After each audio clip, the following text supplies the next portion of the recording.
que Donald Trump annonce comme quoi les choses vont vite et s'accélèrent, un accord sur le Groenland. On va décrypter peut-être les mots du président américain d'abord avec vous, Elsa, et vous nous direz ensuite si vous avez des informations là-dessus. Il dit, le président américain, que sur la base d'une réunion très productive qu'il a eue avec le secrétaire général de l'OTAN, Mark Rutte, il devait effectivement s'entretenir avec lui aujourd'hui, nous avons formé le cadre d'un futur accord concernant le Groenland et en fait l'ensemble de la région arctique. Voilà. Cette solution, si consommée, sera excellente pour les États-Unis d'Amérique et toutes les nations de l'OTAN. Et surtout, il dit, sur la base de cette compréhension, je n'imposerai pas les tarifs qui devaient entrer en vigueur le 1er février.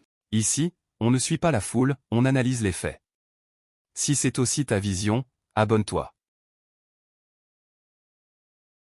D'autres discussions sont en cours concernant le Golden Dome. En ce qui concerne le Groenland, de plus amples informations seront mises à disposition au fur et à mesure de l'avancement des discussions. Le vice-président J.D. Vance, le secrétaire d'État Marco Rubio, l'envoyé spécial Steve Witkoff et divers autres, au besoin, seront responsables des négociations.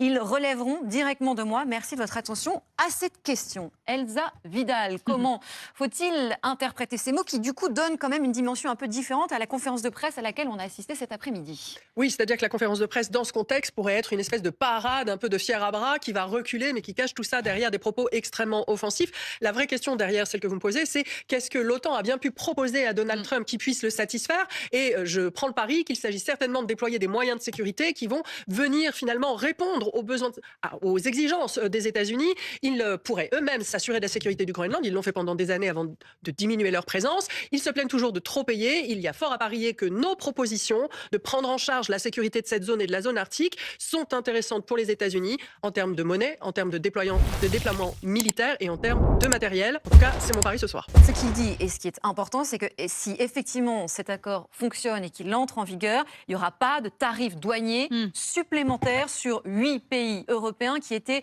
visés par ces nouveaux tarifs douaniers. 6 pays de l'Union européenne plus le Royaume-Uni et la Norvège. Est-ce que vous avez des informations au sujet de cet accord qui tombe donc visiblement, qui est annoncé en tout cas par le président américain, parce qu'il faut se méfier, les choses peuvent vite évoluer, mais qui est annoncé 3 heures à peine après sa conférence de presse, où il n'en a pas été question?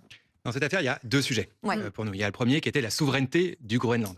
Et là-dessus, notre réponse, elle a été d'être très ferme et très unie et coordonnée avec les Européens, qui est de dire le Groenland, il appartient aux Groenlandais, c'est des valeurs qui nous unissent en Union européenne. Et là-dessus, on veut montrer être déterminé. On ne veut pas du tout d'escalade, mais on veut montrer qu'on a des instruments, qu'on peut s'y opposer et que c'est clairement pas ce qu'on veut. Il y a un deuxième élément qui est, je pense, ce qui va répondre plus précisément à votre question, qui est de dire il y a des enjeux géostratégiques au Groenland, mais en fait un peu plus large dans l'Arctique. Mais ça, on est tout à fait d'accord. Tout ça, on le dit depuis très longtemps. Et d'ailleurs, en ce moment même, nous participons à la demande des autorités danoises à un exercice militaire sur place. Et d'ailleurs, vous avez entendu que le président de la République et le ministre ont ensuite appelé dans la journée à ce que cet exercice devienne un exercice OTAN.